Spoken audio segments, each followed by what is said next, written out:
জরুরি সংবাদ সম্মেলন ডেকেছে বিএনপি। আগামীকাল রোববার দুপুর 12টায় রাজধানীর গুলশানে বিএনপির চেয়ারপারসনের রাজনৈতিক কার্যালয়ে এই সংবাদ সম্মেলন হবে। বিএনপির মিডিয়া সেলের সদস্য সাইরুল কবির খান এ তথ্য জানান। এতে বিএনপির মহাসচিব মির্জা ফখরুল ইসলাম আলমগীর বক্তব্য রাখবেন।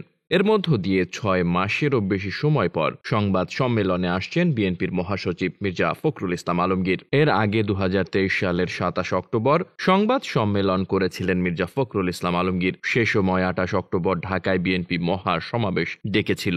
জানা গেছে, দেশের সামগ্রিক রাজনৈতিক, অর্থনৈতিক ও সার্বিক পরিস্থিতি তুলে ধরে বক্তব্য রাখা হবে। এছাড়া গত বুধবার বিএনপির জাতীয় স্থায়ী কমিটির বৈঠকের বিস্তারিত সংবাদ সম্মেলন তুলে ধরা হবে।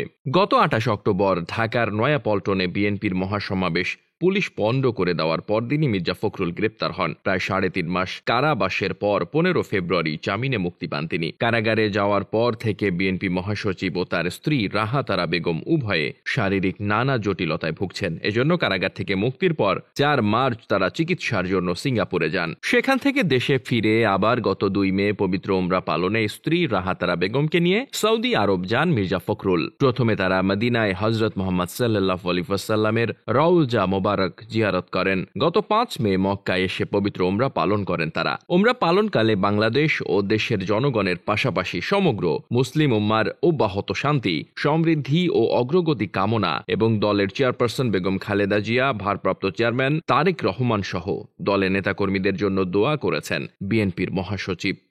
Desk report, বার্তাবাজার।